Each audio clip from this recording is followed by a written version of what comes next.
ওষুধ খাই, ডাক্তার বড় দেখাইছি, কাজ করে না। আল্লাহ তুমি না বলছো ফাযাক্কির, এই কোরআন থেকে শোনো, শ্রবণ করো, কোরআনের আদেশ মানো, নিষেধ থেকে সরো। আমি শুনতে শুরু করেছি। অতএব আল্লাহ রাব্বুল আমিন আপনার ওষুধের পারফরম্যান্স বাড়ায় দিতেও পারেন, এটাই হচ্ছে কোরআন, ঠিক কি না? অতএব প্রিয় ভাইয়েরা, খালি মনে করেন না যে কোরআনুল কারীম আমাদের জন্য ওই সওয়াব ওইটুকু, এরকম বিষয় নয়। আমাদের অনেক কিছুর পরিবর্তন দরকার, আমাদের অনেক কিছুর চেঞ্জ দরকার। কোরআন শোনার ডাইমেনশনেও আমাদের পরিবর্তন দরকার। আমরা অনেক সময় আসি মাহফিলগুলোতে কথা শোনার জন্য, বক্তা কত রংঢং করে কথা বলবে, কত গজল গাবে, কত জমাবে, কত হাসাবে, কত ফানি টক করবে। আমরা এরকম কথা শুনতে আছি, এটা যেন একটা বিনোদন কেন্দ্র। কোরআনের মাহফিল কোনো বিনোদন কেন্দ্র নয়। কোরআনের মাহফিলে কোরআন টু কোরআন কথা হবে। আমরা বিগত 10 বছর ধরে মাহফিল করতেছি। মাহফিলে আমরা ওঠার আগে ওই যে এক শ্রেণীর লোক আসতো, আসার পরে তারা ওয়াজ নসিহত থাপড়বাজি গল্প করত। আমরা এই পরিবর্তনের পরেও আবার দেখতেছি শুধুমাত্র ওই দল চেঞ্জ হয়েছে, নতুন লোকেরা আবার সেইগুলো বলা শুরু করছে। আমরা মাহফিলে এইগুলাও দেখতে চাই না। মাহফিলে পরিবর্তন হতে হবে। ওয়াজ করে নেতা আসে, নামাজ পড়তে হবে, ইসলাম মানতে হবে, এর মুখে দাঁড়িয়ে নাই। বহু দেখছি আমরা ভণ্ডামো। টাকনুর নিচে কাপড় পরে ওয়াজ করে, ছেলেরা ভালো করে চলাফেরা করো। উনি মোড়ের দোকানে দেখে বিড়ি খায়, ঘরের মধ্যে উনি কি খায় আমরা জানি না। এই সকল হবে না। নেতার পরিবর্তন চাই। আগে নিজে ভালো মানুষ হয়ে প্রমাণ করেন যে আমি পরিবর্তিত মানুষ হয়েছে, হিসাবে জানে মানুষ আমাকে পেছনে আল্লাহর ওলি বলে, তারপরে নেতৃত্ব দিতে আসবেন, ঠিক না? কাপড় মারা চেঞ্জ আমরা চাই না। পরিবর্তন আমাদের সকলের দরকার। বক্তার দরকার, মঞ্চের দরকার, আলোচনার দরকার, রাজনীতির দরকার। অনেক আমরা দেখেছি পাইলট প্রজেক্ট আপনারা করেন না? ওই বাংলাদেশে কখনো তো এই পাইলট প্রজেক্টটা দেখলাম না। পুরা মাঠ জমি লাগাবেন, জমি লাগানোর আগে অল্প একটু জমির জন্য দেয় প্রদর্শনী প্লট। কথা বলেন, দেখছেন আপনারা? কারণ কি? প্রদর্শনী প্লট দেওয়ার কারণ, পুরো মাঠটুকুতে যদি প্রথম বছরে এই বীজ রোপণ করে দেওয়া হয়, না জানি যদি এটা ব্যর্থ হয়, তাহলে পুরো এলাকার মানুষ তো এলোমেলো হয়ে যাবে, খাদ্য সংকট দেখা দিবে। এই জন্য আগে প্রদর্শনী প্লট বানায়।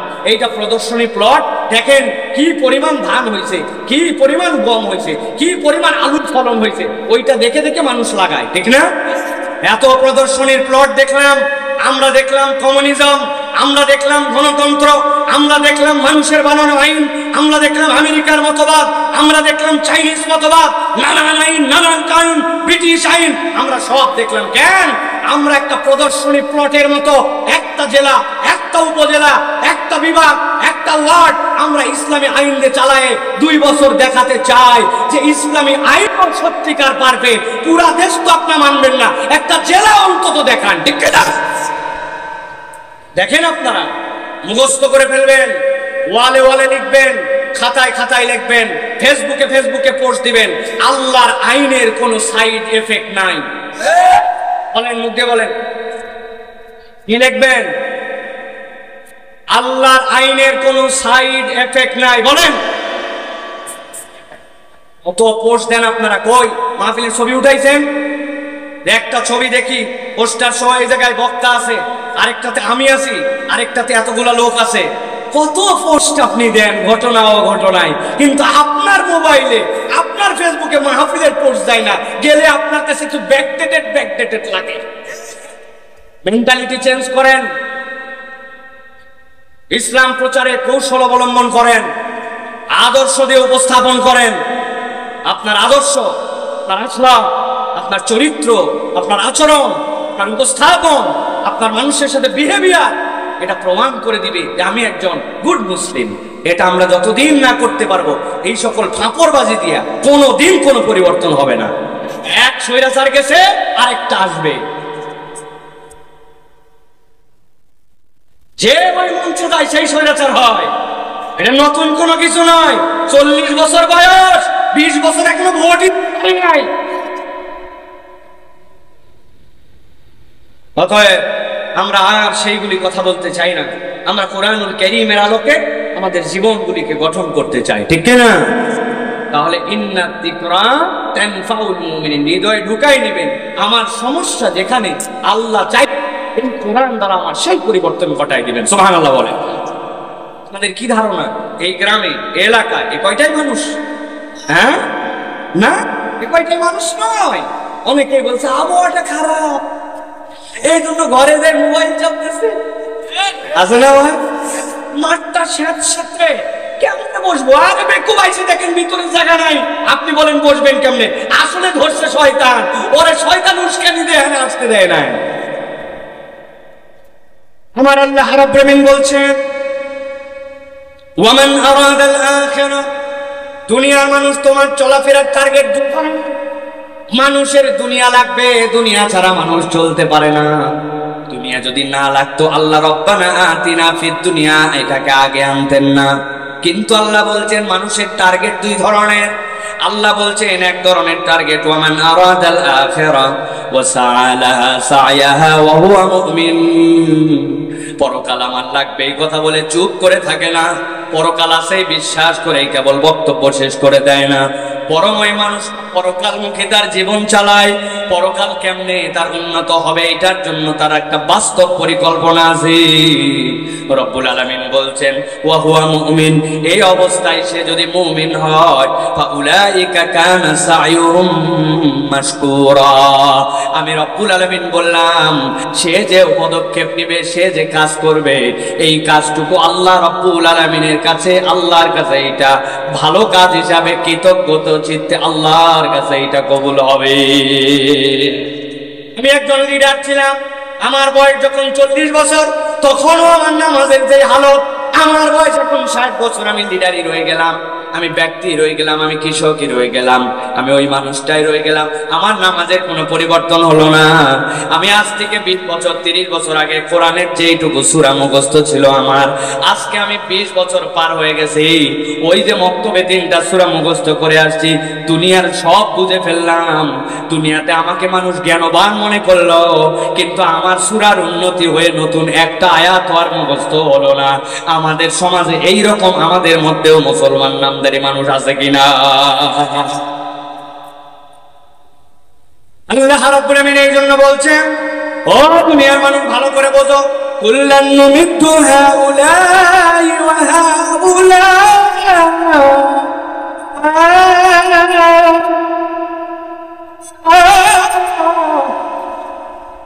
আমার রব্বুল আলামিন বলছেন এরাও প্রচেষ্টা করে, ওরাও প্রচেষ্টা করে, দুনিয়ার জন্য যে প্রচেষ্টা করে সেও তো প্রচেষ্টা করে, আবার দুনিয়ায় থাকার পরেও পরকালের জন্য যে প্রচেষ্টা করে সেও তো প্রচেষ্টা করে। আল্লাহ রাব্বুল আলামিন বলছেন দুইটা প্রচেষ্টাই প্রচেষ্টা, কিন্তু আল্লাহ রাব্বুল আলামিনের কাছে প্রতিদানের ক্ষেত্রে একটা ভিন্ন ব্যাপার আছে। রব্বুল আলামিন বলছেন মিন আতাই রাব্বিকা, আল্লাহ রাব্বুল আলামিন প্রচেষ্টার প্রতিদান দুইজনকেই দেন, কিন্তু দুইটা দেওয়া কখনো এক হয় না।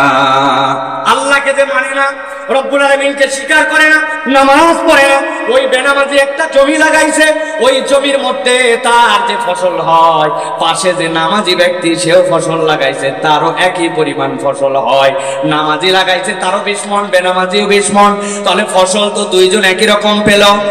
আল্লাহ রাব্বুল আলামিন বলছেন আল্লাহকে মেনে নিয়ে, রব্বুল আলামিনকে স্বীকার করে নিয়ে পরকালমুখী জিন্দেগি চালায়া যেই ব্যক্তি ওই ফসল লাগিয়েছিল ওইখান থেকে যাকাতের যে অংশ ছিল সে আদায় করে দিয়েছে, ওসরের অংশ আদায় করে দিয়েছে, আত্মীয়র হক সে আদায় করে দিয়েছে, কেউ একজন সায়েল এসেছিল তার কাছে চাইতে সে আল্লাহর জন্য সেখানে দিয়ে দিয়েছে।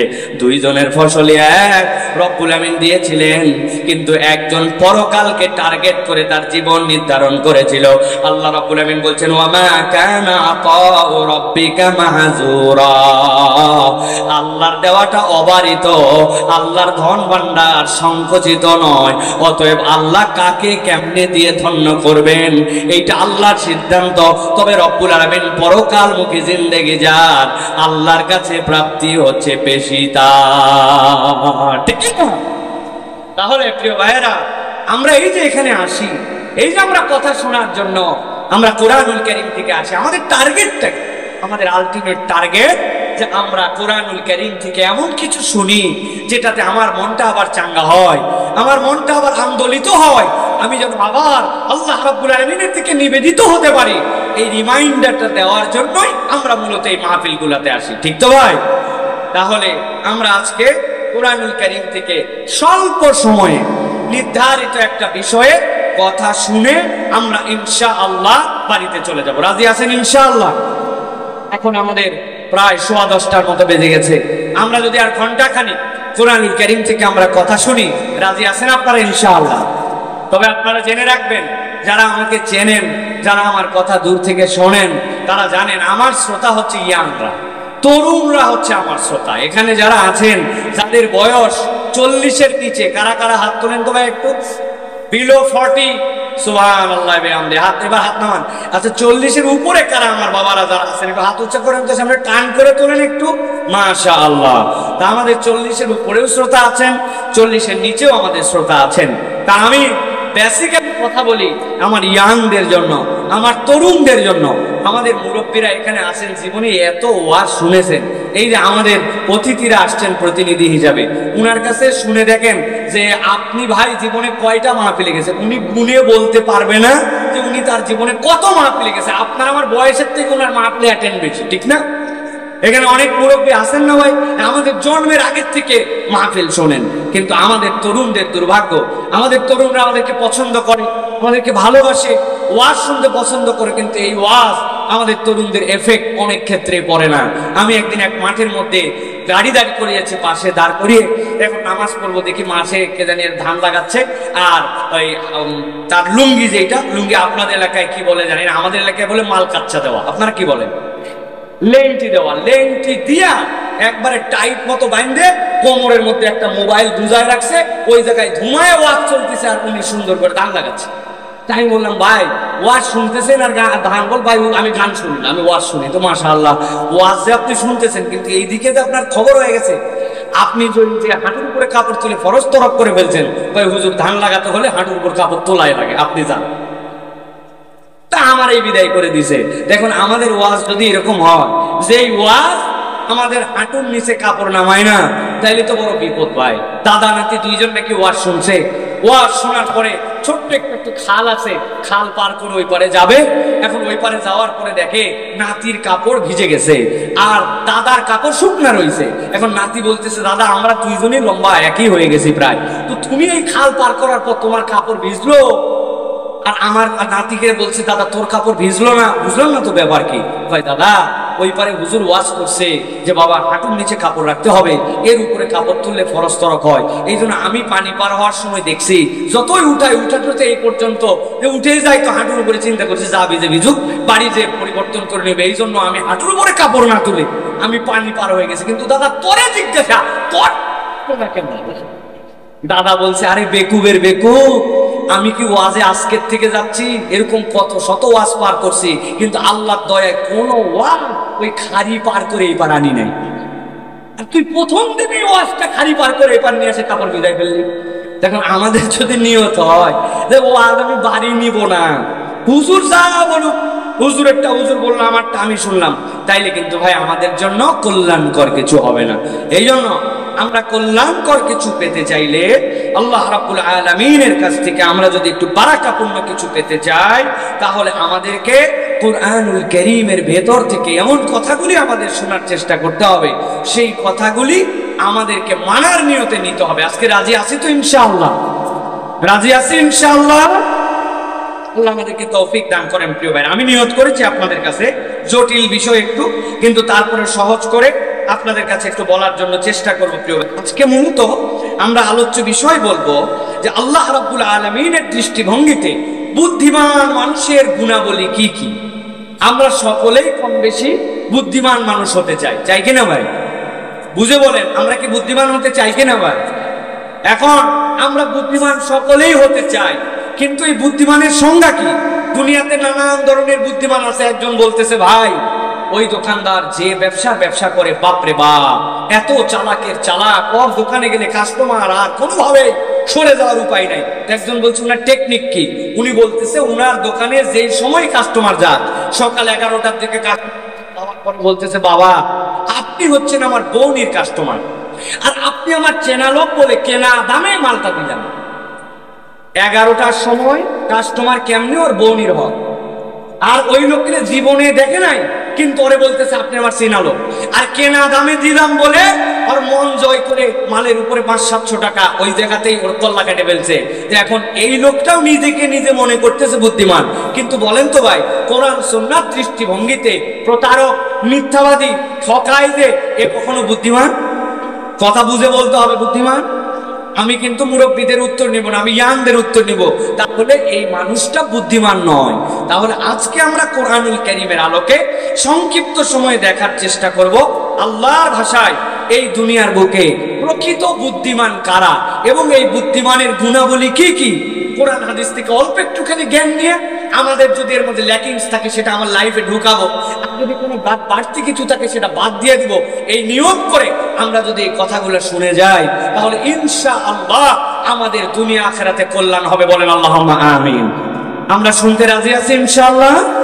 আল্লাহ আমাদেরকে তৌফিক দান করুন, বলেন আল্লাহুম্মা আমিন। চলেন তাহলে আমরা দেরি না করে আমরা মূল আলোচনার মধ্যে আমরা প্রবেশ করব। প্রিয় ভাইরা, বিতাড়িত শয়তান থেকে আশ্রয় প্রার্থনার নিয়তে একটা জবানও যেন বন্ধ না থাকে, সকল জবানে সমস্বরে শয়তান থেকে বিতাড়িত শয়তান থেকে আশ্রয় প্রার্থনা করে আমরা পড়ছি আউযু বিল্লাহি মিনাশ শাইতানির রাজিম বিসমিল্লাহির রাহমানির রাহিম أفمن يعلم أنما أنزل إليك من ربك الحق كمن هو أعمى إنما يتذكر أولو الألباب الذين يوفون بعهد الله ولا ينقضون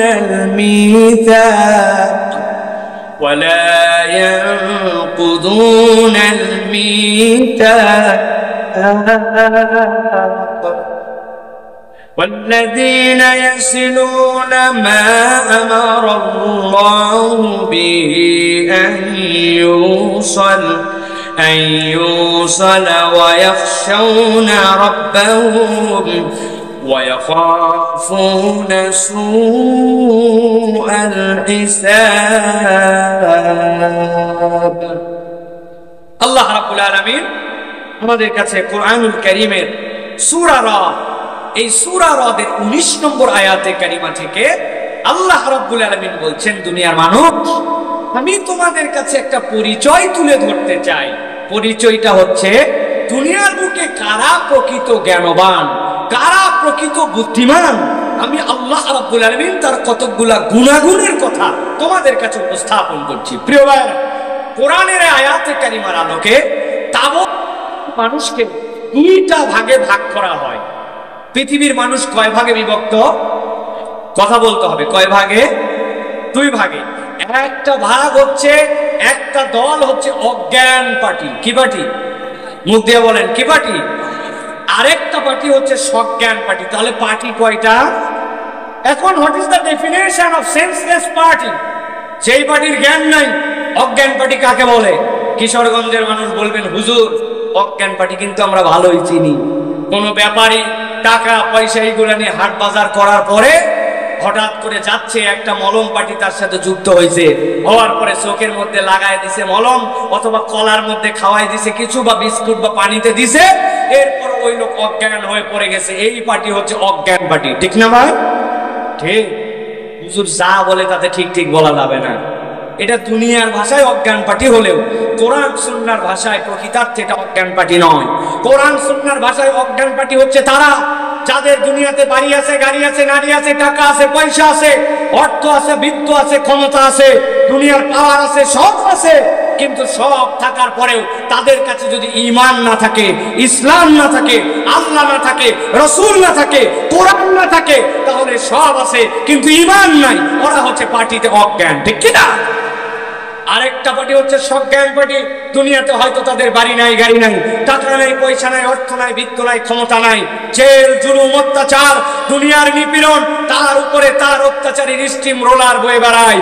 কিন্তু দুনিয়ায় এত কিছু না থাকার পরেও তার সাথে যদি ঈমান থাকে, ইসলাম থাকে, কোরআন থাকে, আল্লাহ থাকে, রাসূল থাকে, তার সাথে যদি ইসলামের মহান নিয়ামত থাকে, কিচ্ছু নাই কিন্তু আছে ঈমান, ওরা হচ্ছে পার্টিতে আল্লাহর কাছে সজ্ঞান। ঠিক না? তাহলে একটা পার্টি হচ্ছে অজ্ঞান, আরেকটা হচ্ছে সজ্ঞান।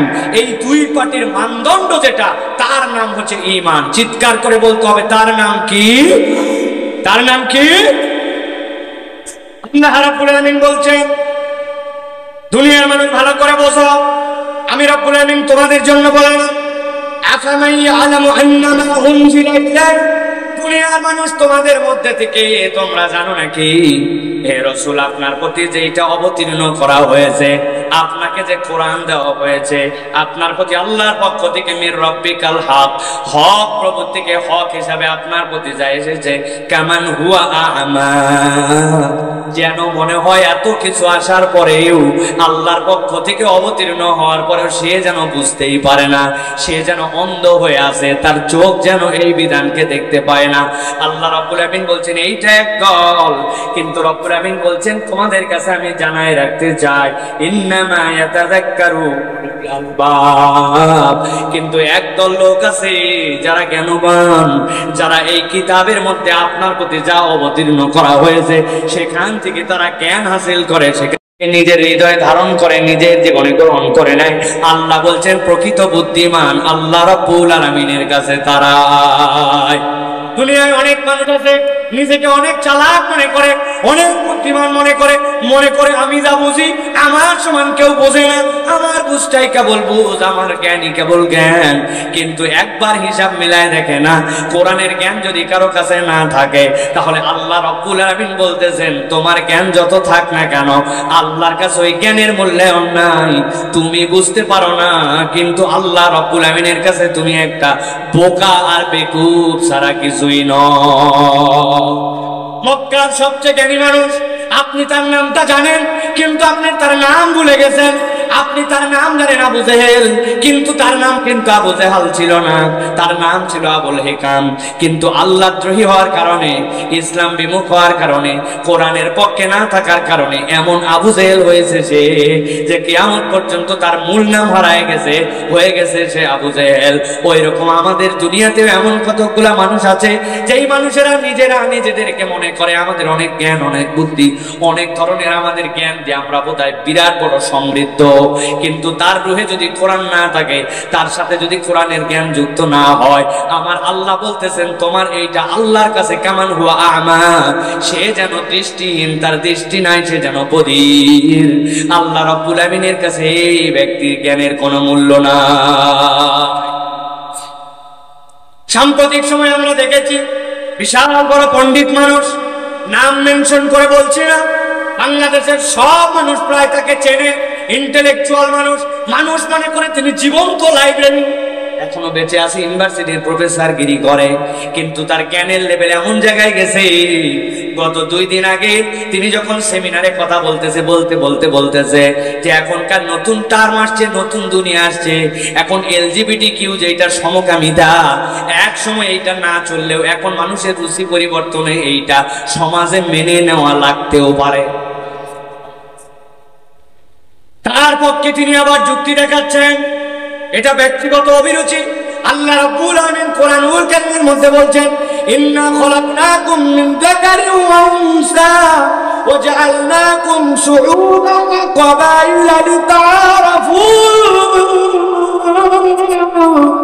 ইন্না আকরামাকুম ইনদাল্লাহি আতকাকুম। এই দুনিয়ার মানুষ, আমি আল্লাহ তোমার স্রষ্টা, আমি জানালাম, আমি তোমাকে পুরুষ করে সৃষ্টি করেছি, নারী করে সৃষ্টি করেছি, আর একজন পুরুষ নারীকে বিবাহ করব, নারী পুরুষকে বিবাহ করবে, এর বাহিরে আর কিছু থাকতে পারে না। এর বাহিরে যারা অনধিকার অজাচার চর্চা করেছিল, লূত আলাইহিস সালামের কওমকে আমি ধ্বংস করে দিয়েছিলাম। অতএব আল্লাহর বিধানে কিয়ামত পর্যন্ত এটা নিষিদ্ধ। আর দুনিয়াতে এত পিএইচডি, এত জ্ঞান অর্জন করার পরে বলে এটা মানুষের অধিকার হতেও পারে, কেউ যদি করে তো ঝামেলা ময়লা কি, এই নিয়ে আমাদের কথা বলার দরকার নাই। এইটা মানুষের সাথে সাথে রুচির পরিবর্তন হয়েছে, এইটা যদি কেউ বলে তাহলে বুঝে বলেন তো আল্লাহ এবং তার রাসূলের দৃষ্টিভঙ্গিতে ওইটা কি জ্ঞানী নাকি জাহেল? কিন্তু ভাগ করে আছে, আমি বড়, আমার থেকে বড় জ্ঞান কারো নাই। এক নাপিতের দোকানে নাকি একজন চুল কাটতে গেছে, যাওয়ার পরে নাপিত বলছে যে চুল তো কাটতেছেন, কিন্তু একটা ঘটনা আপনাকে দেখাতে চাই। বলছে আমি আইছি চুল কাটার জন্য, কি ঘটনা আবার তুমি আমারে দেখাবা? বলে এলাকার মধ্যে একটা বোকা ছেলে আছে, এইসা বোকা এলাকায় যে আছে আপনি জানলে অবাক হয়ে যাবেন, দেখবেন নাকি? বলে আমি চুল কাটতে আসছি, আমি এগুলা ঝামেলা ঝঞ্ঝটের মধ্যে নাই। বলছে আরে ভাই, চুল কাটার ফাঁকেই চাইলে আপনাকে একটা বোকা দেখাবো। শেষ পর্যন্ত উনি চিন্তা করছে নাপিতের এত আগ্রহ একটা বোকা দেখানোর, দেখান। বলছে দেখেন, এই যে আমার পকেটের থেকে 5 টাকার একটা কয়েন বের করলাম, টেবিলের উপরে রাখলাম, দেখছেন? হ্যাঁ। আর এই দেখেন 1 টাকার একটা কয়েন, দেখছেন? এইটা আমার পকেটে রাখলাম। বুঝলাম তো ভাই, ঘটনা কি? এবার নাপিত চুল কাটার থেকে 1 মিনিটের ব্রেক নিয়ে দরজা খুলছে। দরজা খুলে বাইরে যাওয়ার পরে দেখে একটা বাচ্চা ঘুরতেছে, ডাক দিছে, এই পিচ্ছি, এই এদিকে আয়। পিচ্ছি সাথে সাথে দৌড়ায় ঘরে আসছে। আসার পরে বলতেছে, ওই দেখ টেবিলের উপরে এটা কয় টাকার কয়েন? বলছে 5 টাকা। পকেটের বের করে বলছে এটা কয় টাকা? বলছে এটা 1 টাকা। বলছে আমি তোকে একটা কয়েন চাই, এই দুইটার মধ্যে কোনটা নিবি? বলছে আপনার হাতেরটা। 1 টাকার কয়েন ওরা দিয়ে দিছে, সাথে সাথে 1 টাকার কয়েন নিয়ে বাইরে চলে গেছে। এইবার নাপিত বলছে সেই লোক চুল কাটতেছিল তারে, বলছিলাম না এলাকায় একটা বিখ্যাত বোকা আছে, বললাম 5 টাকার কয়েন, চোখের সামনে রাখা নিল না, 1 টাকার কয়েন নিয়ে চলে গেল, কেইসা বোকার বোকা। এই কথা বলে নাপিত আবার চুল কাটতেছে। আর এই লোক চিন্তা করছে ঘটনা তো তাই রে, 5 টাকা বলার পরে 5 টাকা না নিয়ে 1 টাকা নেই, এইসব বোকা আছে নাকি দেশে? চুল কাটা শেষ। চুল কাটার পরে বাহিরে বের হয়ে দেখে ওই পিচ্ছি একটা আইসক্রিম খাচ্ছে আর মাঠের মধ্যে দৌড়াদৌড়ি করে ঘুরে বেড়ায়। ওই লোক তখন ডাক দিয়েছে, বেটা দেখায় আসছে। বলে কি ঘটনা? বলে বেটা আমি তখন ভিতরে ছিলাম, নাপিত বললো একটা বোকা দেখবেন নাকি, বলে তোরে ডাক দিল। ডাক দিয়ে 5 টাকার কয়েন টেবিলে রাখলো, 1 টাকার কয়েন পকেটে, দেখালো কোনটা নিবি। তুই 1 টাকা নিলি কেন? তুই এত বোকা কেন? বলছে ও তাহলে ঘটনা এই জন্যই আমার ডাকছেন। ঘটনা শোনেন তাহলে। এই যে চালাক আর বোকার খেলা, এটা বিগত 3 মাস ধরে চলতেছে। আজকে যদি আমি 5 টাকার কয়েন নিয়ে নিই, কালকে থেকে টাকা দিবে না, কিন্তু খেলা দেখাতে যায় 3 মাসের 90 টাকা গেছে। আজকে 5 টাকা নিলে আগামীকালকে আইসক্রিমের পয়সা কই পাবো? নাপিত তো মনে করছে বাপ্পারে বাপ্পা, 5 টাকা দেখায় দিলাম আর নিলি না, আর 1 টাকা নিয়ে চলে গেল বোকার বোকা। আসলে ও বুঝতে পারে নাই 90 টাকা তার বের হয়ে গেছে আসল বোকাকে। অতএব আপনি মনে করছেন কোরআন থেকে সরে যায়, কোরআনের জ্ঞান বিশাল বড় পণ্ডিত হয়ে গেছেন। যেই ব্যক্তি কোরআনের আইনের বিরোধিতা করবে, কোরআনের মধ্যে যা আছে ওইটা বোধ ক্ষমতা অর্জন করবে না, দুনিয়ার দৃষ্টিভঙ্গিতে চালাক হতে পারে, কিন্তু আল্লাহর দপ্তরে তার চালাকির কোনো দাম থাকবে না। ঠিক না? এই জন্য প্রিয় ভাইয়েরা, আল্লাহ রাব্বুল আলামিন সূরা রদের মধ্যে কয়েকটা আয়াতে কারিমা আপনাদের কাছে বলবো। রব্বুল আলামিন বলছেন, প্রকৃত তুমি যদি বুদ্ধিমান হতে চাও বান্দা, আমি রব্বুল তোমাকে বুদ্ধিমান হিসেবে দেখতেও চাই। আমি তোমার বুদ্ধিমানের কতগুলা গুণাগুণ বর্ণনা করে দিচ্ছি। সিম্পল কথা, আল্লাহর কথার মধ্যে কোনো মারপেচ নাই, আল্লাহর কথার মধ্যে টেনে লম্বা করার কোনো কারবার নাই, সহজ কথা, জানার কথা। কিন্তু আমি একটু 2-1টা তাফসীর এবং 2-1টা উদাহরণ মিলায়া আপনাদের কাছে একটু বলে দিতে চাই। শুনতে রাজি আছেন তো ইনশাআল্লাহ? প্রিয় ভাইয়েরা, আল্লাহ রাব্বুল আমিন বলছেন, বান্দারে তোমাদের যত গুণাগুণ, সেই গুণাগুণে বুদ্ধিমান হবে। তোমার 1 নম্বর গুণাগুণ কি হবে? বান্দা শোনো, আল্লাহ রাব্বুল আমিন বলছেন, আল্লাযীনা ইউফুনা বিআহদিল্লাহ,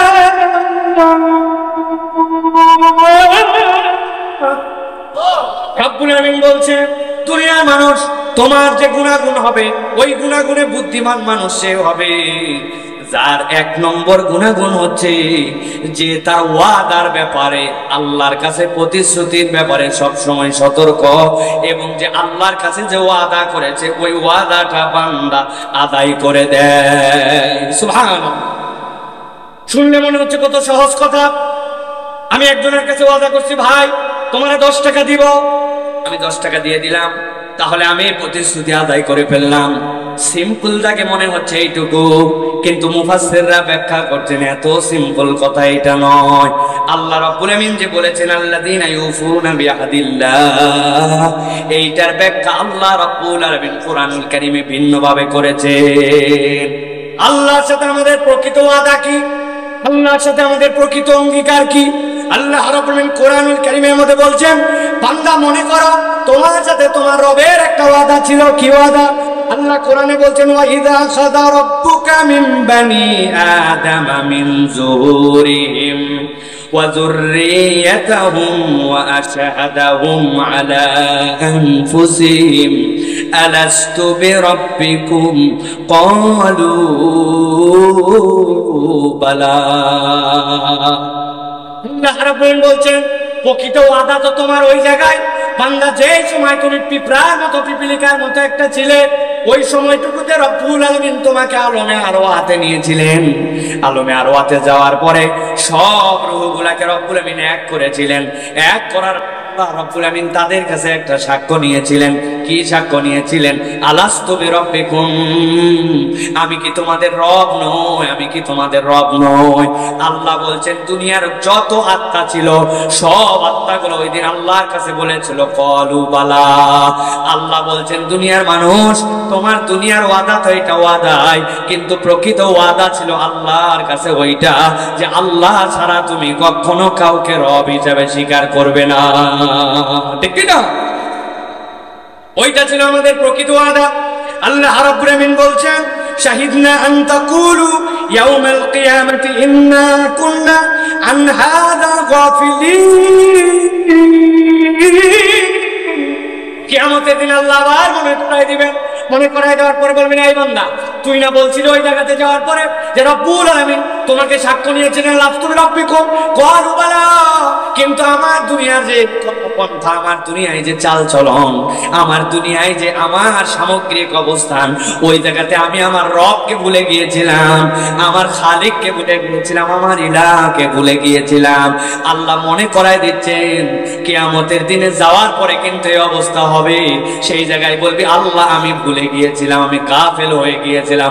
এই জন্য আল্লাহ বলছেন তোমার সামগ্রিক জিন্দেগিতে রব হিসাবে আল্লাহ তোমার মালিক, আল্লাহ তোমার খালিক, এই ওয়াদাটা তোমার জীবনে বাস্তবায়ন করা লাগবে। ঠিক কি না? বললাম তো জোরে জোরে ঠিক, কিন্তু নিজেদের যদি কর্ম দেখা যায় তাহলে আমরা আল্লাহ রাব্বুল আলামিনকে আমাদের ইলাহ হিসেবে মানি না, আল্লাহকে আমার রব হিসেবে মানি না, তিনি আমাকে যে নিয়ম দিয়েছেন ওই নিয়ম মানি না। একটু দোকানে টানাটানি ব্যবসা একটু বড় করা লাগবে, একজন বুদ্ধি দিছে ওই জায়গায় একটা এনজিও আছে যা ওরা সুন্দর করে সুদে টাকা দেয়, কম সুদ নেয়। আপনি মুসলমান নামাজি, আপনি আল্লাহকে স্বীকার করেন, আপনি বলতেছেন আমার আল্লাহ আমার রব, অথচ আপনার আল্লাহ নিষেধ করছে আপনি দাদনে টাকা নিবেন না, সুদে টাকা নিবেন না, কিন্তু আপনি আপনার ব্যবসার কার্যক্রম সুদে চালান। তাহলে বুঝে থাকলে বলেন তো আল্লাহ রাব্বুল আমিনের সাথে যে স্বীকৃতি দিয়েছিলেন আল্লাহর সাথে কি আমার কমিটমেন্ট ঠিক আছে? নাই। আল্লাহ রাব্বুল আমিনের সাথে আমার কমিটমেন্ট ঠিক নেই। সুযোগ পাইলেই মিথ্যা কথা বলে, কথায় কথায় মুখ দিয়ে গালি দেয়। এই মানুষ আবার বলতেছে যে রব্বুল আলামিন আপনার কাছে আমি যে ওয়াদা করেছি আমার ওয়াদা ঠিক আছে, তা আপনার ওয়াদা আপনার কমিটমেন্ট আমার কমিটমেন্ট ঠিক হয় নাই। এই জন্য আল্লাহ রাব্বুল আলামিনের সাথে বান্দাকে ওয়াদাতে ঠিক রাখতে হবে। এটা 1 নম্বর গুণাগুণ, এটা আমাদেরকে সব সময় মনে রাখতে হবে। 2 নম্বরে আল্লাহ রাব্বুল আলামিন বলছেন ওয়ালা ইয়ানকুদুনাল মিসাক। তুমি মানুষ আরো একটা জিনিস তুমি সব সময় মনে রাখবা, তুমি যদি নিজেকে আল্লাহর কাছে জ্ঞানবান হিসেবে উপস্থাপন করতে চাও, মানুষের সাথে যদি তুমি প্রতিশ্রুতি দাও কখনো তুমি যেন প্রতিশ্রুতির ব্যতিক্রম করবে না।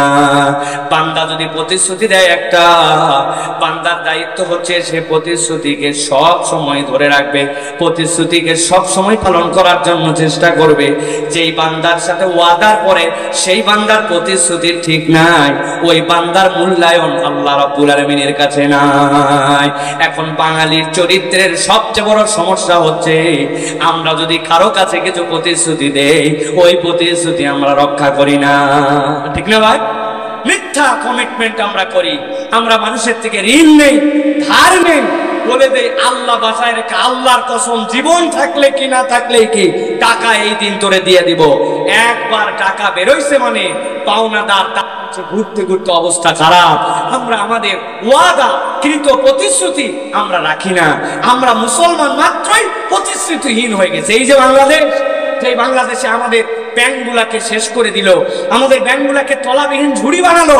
কারা বানালো? এরা প্রত্যেকটা যারা ব্যাংক লুটেরা, এরা প্রত্যেক মানি গেম খেলছে।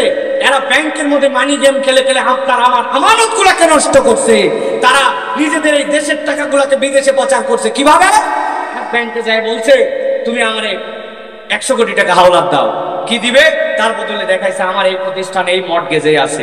ওই ব্যাংকের 100 কোটি টাকা নিয়ে এক ব্যাংকে যায় শোধ দিছে, দিয়ে বলছে এই ধরেন আপনার ব্যাংকে 100 কোটি টাকা আমার কাছে পাইতেন, এটা শোধ দিলাম, এখন আমার 500 কোটি টাকা দেন। ব্যাংকওয়ালা দেখছে বাহ এই তো দিছে 100 কোটি, 500 কোটি টাকা দিয়েছে, ওইটা নিয়ে এর থেকে বড় একটা ব্যাংকে জমা দিছে। ওই টাকা দেওয়ার পরে বলছে আপনার 500 কোটি টাকা যেই লোক দিতে পারে তারে আপনার 2000 কোটি টাকা দিলে সমস্যা কি?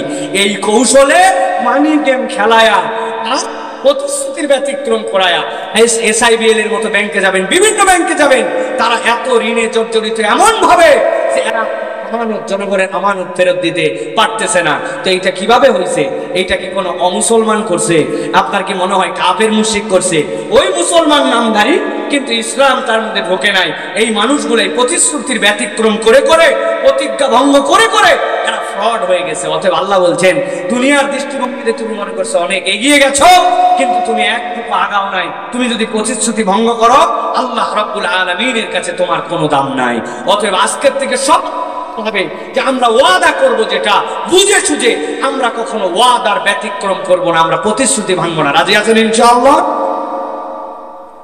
আল্লাহ রাব্বুল আলামিন এরপরে বলছেন দুনিয়ার মানুষ ভালো করে বোঝো, আল্লাযীনা ইয়াসিলুনা মা আমারাল্লাহু বিহি আন ইউসাল।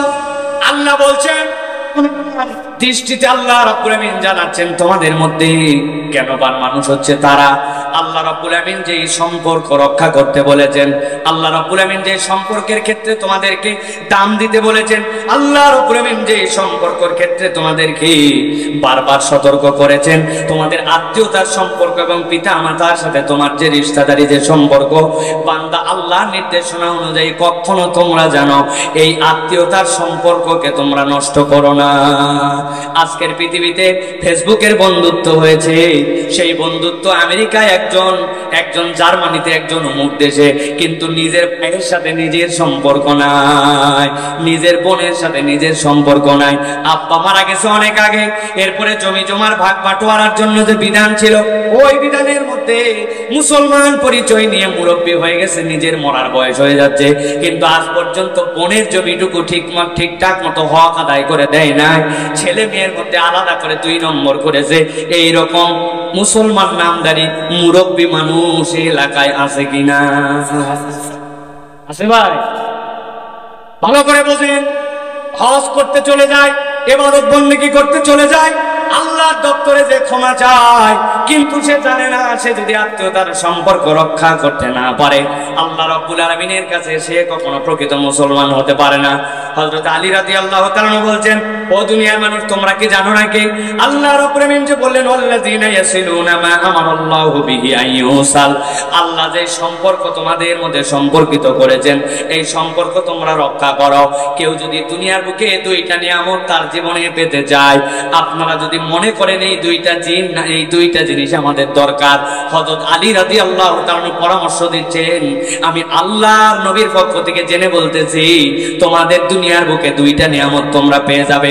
মানুষ মাত্রই চায় তার রিজিকের মধ্যে যেন কখনো টানাটানি না হয়, আমার রিজিকে যেন বরকত হয়। আমরা চাই কিনা? আমরা কি চাই যে আমার হায়াতটা যেন সুন্দর হয়, কখনো এমন মৃত্যু যেন না হয় অপঘাতে মৃত্যু, সেই মৃত্যুতে নিজের মাথা একদিকে, হাত একদিকে, লাশ একদিকে ছিন্ন ভিন্ন হয়ে গেছে।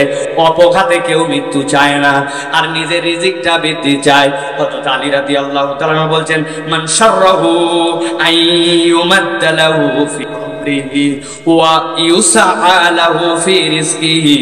দুনিয়ার বুকে কেউ যদি চায় তার রিজিকটা প্রশস্ত হয়ে যাক আর তার হায়াতটা দীর্ঘ হোক সুস্থতার সাথে, হযরত আলী রাদিয়াল্লাহু তাআলা বলছেন ইউদফা আনহু মাইতাতাসু, আর যদি চায় আমার খারাপ মৃত্যু না হোক, মানে তার মৃত্যুটা ঈমানের সাথে হোক, তিনি বলতেছেন ফালিয়াত্তাকিল্লাহ ওয়ালিয়াসিল রাহিমা, আমি আল্লাহর পক্ষ থেকে নবীর মাধ্যমে জেনে বলতেছি সে যেন আল্লাহ আল্লাহকে ভয় করে আর আত্মীয়তার সম্পর্ক রক্ষা করে।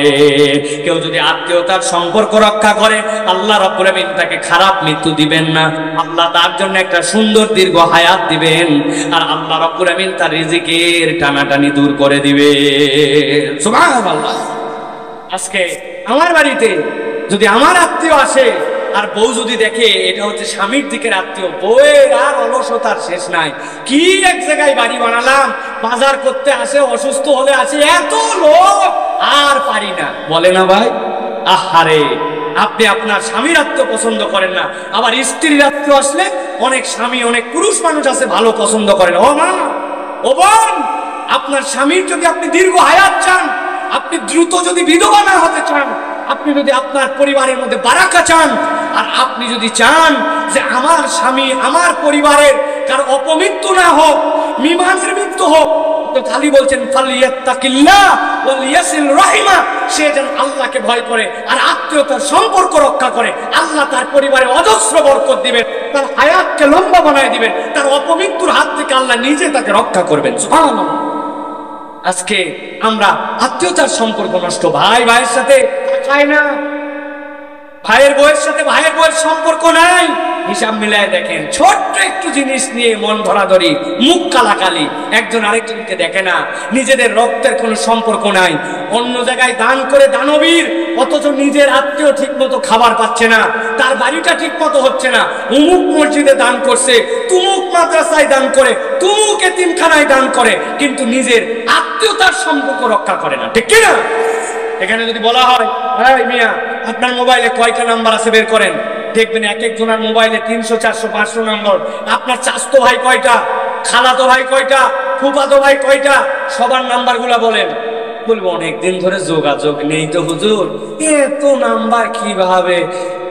আপনি খালি সিম্পলি চিন্তা করেন যে আপনার রক্তের সম্পর্ক, আল্লাহ যে সম্পর্ক রক্ষা করতে বলেছেন, উনার নম্বর নাই, আর এমপি সাহেবের নম্বর আছে, তার পিএস এর নম্বর আছে, তার ড্রাইভারের নম্বর আছে, তারপরে মহল্লার একটা মাস্তান যেটা ওইটার নাম্বার আছে। বাসের মধ্যে গন্ডগোল লাগছে, বলতেছে বাসের হেল্পারকে, চল খালি আমার মোড়ের উপর দিয়ে যা, ফোন দিচ্ছে এদিক দেয়, তো রাস্তায় আছে রেডি হ, রাস্তায় সব খাটাস গুলো আছে রেডি হয়ে গেছে বাস ধরার জন্য, এইগুলো নাম্বার আছে, কিন্তু আত্মীয় স্বজনের নাম্বার নাই। কথা বলুন ভাই, আমি বানিয়ে কথা বলতেছি না।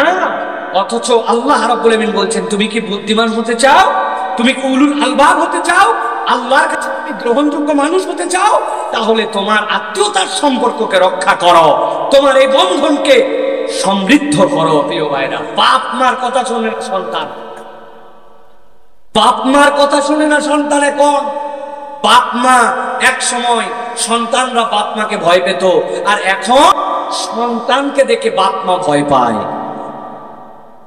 সন্ধ্যার পরে বাড়িতে চলে এসো তাড়াতাড়ি বলছে, উল্টা ফাপড় দিছে, কখন আসা লাগবে আমার জানা আছে, বেশি কথা বললে আজকে বাড়িতেই আসবো না, বলে দেয় না ভাই? চুলটা এরকম করে কেন কাটছিস বাপ, এটা কোনো চুল কাটা হলো? পছন্দ করে নাই, কিন্তু বলছে বেশি উল্টা পাল্টা কথা বলে তোমার বাড়িতেই থাকবো না, চুল কেমনে কাটা লাগে ওটা আমার জানা আছে। আছে না ভাই?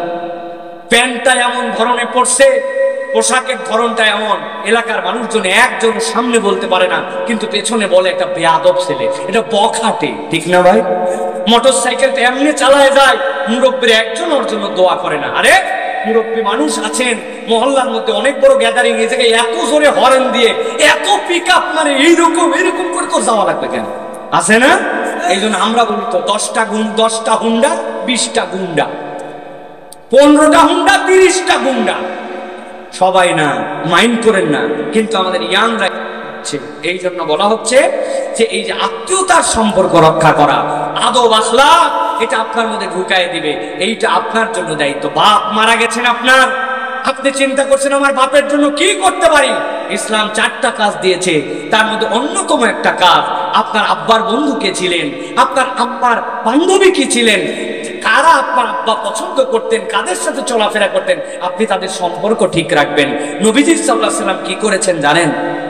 হযরত আয়েশা রাদিয়াল্লাহু তাআলা বলছেন, নবীজি একটা ছাগল জবাই দিলেন, ছাগল জবাই দেওয়ার পরে ছাগলটাকে 3 ভাগে ভাগ করলেন, কুরবানির জন্য নয়, ছাগলটা ছিল তার নরমাল জবাই। 3 ভাগ করার পরে নবীজি সাল্লাল্লাহু আলাইহি সাল্লাম তার খাদেমকে বললেন, যাও এই 1 ভাগ গোশত আমার খাদিজা খাদিজা কবে মারা গেছেন? মক্কায়। আর খাদিজা রাদিয়াল্লাহু তাআলা আনহার আত্মীয় যারা, তারা মদিনায় হিজরত করে এসেছেন, তাদের কাছে আমার এই ছাগলের গোশতটা পৌঁছায় দাও। হযরত আয়েশা বলছেন, আমার নবীর অন্য কোনো স্ত্রীদের ব্যাপারে এত ঈর্ষা ছিল না যত ঈর্ষা ছিল হযরত খাদিজার ব্যাপারে। খালি এই মুরব্বির কথা নবীজি বলতেন। একদিন রাগের মাথায় বলেই বসলাম, আপনি ওই বুড়ি মহিলাকে এখনো ভুলতে পারেন নাই। সাথে সাথে এই কথা শুনে ফিক করে হেসে দিলেন, দিয়ে মনে করছি নবীজি নিবৃত হবেন, নিবৃত হলেন না। উল্টা আরো নবীজি বলতে শুরু করলেন, ইন্না হাকাজা ইন্না হাকাজা, তিনি এইরকম ছিলেন এইরকম ছিলেন। এরপরে বললেন, আয়েশা জানো নাকি আমার সকল সন্তানগুলাই খাদিজার থেকে ছিল। এই জন্য খাদিজার যত আত্মীয় স্বজন আছে, বান্ধবীরা আছে, সে চলে গেছে, কিন্তু আমি মুহাম্মদ মুস্তাফা সাল্লাল্লাহু আলাইহি সাল্লাম এই আত্মীয়তার সম্পর্ক রক্ষা করে এখন পর্যন্ত তাদের খোঁজ খবর নেই। সুবহানাল্লাহ। অতএব আপনার পিতা নেই, আপনার মাতা নাই। আজকে এক সময় আপনার সামর্থ্য ছিল না, এখন আপনার হাতে আল্লাহ একটু সামর্থ্য দিয়েছে। আপনি আপনার ওই আত্মীয়তার সম্পর্কগুলা রক্ষা করেন। আপনার আব্বা আম্মা কবরের মধ্যে আপনি নেককার সন্তান হিসাবে কাজ করতেছেন, আপনার আব্বা আম্মার কবরে সওয়াব পৌঁছায় যাবে। সুবহানাল্লাহ। তাহলে এক নম্বর আমরা কি শিখেছি? এক নম্বরে হচ্ছে আমরা ওয়াদা রক্ষা করব, আল্লাহর সাথে যে ওয়াদা করেছি। দুই নম্বর, প্রতিশ্রুতি যদি দেই কখনো আমরা টাউটামি করব না, দুই নম্বরই করব না, মিথ্যা প্রতিশ্রুতি দিব না আমরা কখনো। এই 1 মিনিটের মধ্যে চলে আসছে, আরে এটা কথাবার্তা হয়ে গেছে, আপনি কেমন 30 সেকেন্ড দেরি পর ভাই আসতেছি। 30 সেকেন্ড মানে 1 2 3 4 করে গুনতেই তো 30 সেকেন্ড না। মুসলমানের কথা, মা ইয়ালফিযু মিন কাউলিন ইল্লা লাদাইহি রাকিবুন আতীদ। আপনার মুখের কথার একটা দাম থাকবে। আপনি কথার কথাই কেবল বলবেন না, পারফেক্টটুকু বলার চেষ্টা করবেন। 5টা মিনিট ওয়েট কর ভাই, 10 মিনিট লাগবে কিন্তু ভাই। আপনার ওয়াদাটা হবে, ভাই টাকাটা নিচ্ছি, কালকে দিয়ে দিতে পারবো না, কিন্তু আমি এই দিন পর্যন্ত সময় নিলাম। আপনার প্রতিশ্রুতি যদি আপনি রক্ষা করার চেষ্টা করেন, আল্লাহ স্বয়ং আপনাকে সহযোগিতা করবে। সুবহানাল্লাহ। 3 নম্বরে কি? 3 নম্বরে হচ্ছে আপনি আমি সব সময় আত্মীয়তার সম্পর্ককে রক্ষা করব, এটা আল্লাহ রাব্বুল আমিন দায়িত্ব দিয়েছেন। 4 নম্বরে আল্লাহ রাব্বুল আমিন বলছেন, ওয়ায়াখশাউনা রাব্বাহুম, আর বান্দা তুমি আল্লাহ রাব্বুল আমিনকে ভয় করবে, ওয়ায়াখাফুনা সুআল হিসাব। আল্লাহ সবচেয়ে কঠিন কথা বলছেন, বান্দা আল্লাহকে ভয় করবে। আর ভয় করার লেভেলটা তোমার কেমন হবে? আল্লাহ বলছেন, ওয়ায়াখাফুনা সুআল হিসাব। তুমি সব সময় নিজের জীবনে একটা চিন্তা করবে, আল্লাহ তুমি যেন আমাকে কখনো খারাপ হিসাবের মুখোমুখি করো না। খারাপ হিসাব মানে কি ভাই? মনে করে বোঝেন, এই কনসেপ্টটা বুঝে নিয়ে বাসায় যান। খারাপ হিসাব মানে কি গভীরভাবে বোঝেন। খারাপ হিসাব হচ্ছে ভয়ঙ্কর জিনিস। আল্লাহ রাব্বুল আমিন তার নবীকে দিয়ে বলতেছেন, কিয়ামতের ময়দান যখন কায়েম হয়ে যাবে, কিয়ামতের ময়দান কায়েম হয়ে যাওয়ার পরে রব্বুল আমিন যখন বান্দাদেরকে আমলনামা দিতে শুরু করবেন, এই আমলনামাগুলো রব্বুল আমিন যখন দিবেন, ফাম্মা মান উতিয়া কিতাবাহু বিয়ামিনি ফাসাউফা ইউহাসাবু হিসাবান ইয়াসীরা। আল্লাহ রাব্বুল আমিন যাদের ডান হাতে আমলনামা দিবেন, তাদের সাথে সাথে রব্বুল আমিন হিসাবকে সহজ করে দিবেন। বলেন আল্লাহুম্মা আমিন। যেই না ডান হাতে আমলনামা আসবে, আল্লাহ বলছেন আনন্দে তারা উদ্বেলিত হয়ে যাবে। ওয়ায়ানকালিবু ইলা মাসরুরা। ওই মানুষগুলা গরুর বাছুর যখন নতুন হয়, হওয়ার পরে যেরকম লাফাইতে শুরু করে, ডান হাতে আমলনামা পেয়ে লাফাইতে লাফাইতে আত্মীয় স্বজনের কাছে চলে যাবে। ও আমার আত্মীয়রা, দেখো রব্বুল আমিন আমাকে ডান হাতে আমলনামা দিয়েছেন, আমার সাথে আমার রব কি ব্যবহার করেছেন, এইটাই একটা দিক। আর আল্লাহ রাব্বুল আমিন বলছেন, আর খারাপ হিসাব থেকে আল্লাহর কাছে আশ্রয় চাও বান্দা। খারাপ হিসাব মানে তুমি জানো নাকি? আল্লাহ রাব্বুল আমিন বলছেন, ওয়াম্মা কিতাবাহু ওয়ারা যহরে। আল্লাহর একদল বান্দাকে রব্বুল আমিন ডাক দিয়ে পিছন দিক দিয়ে আমলনামা দিবেন। হাদিসের মধ্যে আসছে পিছন দিক দিয়ে আমলনামা দেওয়া মানে নরমালি পিছন দিক থেকে আমলনামা দেওয়া নয়। রব্বুল আমিন ফেরেশতাদেরকে বলুন, ওই বান্দাকে ডাক দাও। ডাক দেওয়ার পরে বাম হাতটা তার ধরা হবে, ধরার পরে টান দিয়ে বড় করা হবে। নবীজি বলছেন, ওই হাতটাকে টান দিয়া এরপরে বান্দার পিছন দিক দিয়ে ঢুকায় দেওয়া হবে, বান্দার কলিজা ভেদ করে সামনের দিকে হাত চলে আসবে। যেই না পিছন দিক থেকে হাত আসবে, ওই বান্দা এমন আহত হবে, এমন কষ্ট পাবে, ওই বান্দা আল্লাহর কাছে বলতে শুরু করবে, রব্বুল আলামিন, আমার যদি মৃত্যু হইতো তাহলে কতই না ভালো হতো, কিন্তু ওই বান্দার তো মৃত্যু হবে না। রব্বুল আলামিন বলছেন, ফাসাউফা ইয়াদউ সুবুরা ওয়া ইয়াসলা সাঈরা। ওই বান্দা ঘাবড়ায় যাবে, তার আমলনামা রব্বুল আলামিন যেই না বাম হাতে দিবেন, নবীজি বলছেন বাম হাতে আমলনামা যদি কেউ পায়, তার আর বাঁচার কোনো উপায় থাকবে না, কেননা আল্লাহর হিসাব দিবে। এই রকম কোন বান্দায় দুনিয়াতে আল্লাহ রব্বুল আলামিন রাখেন না।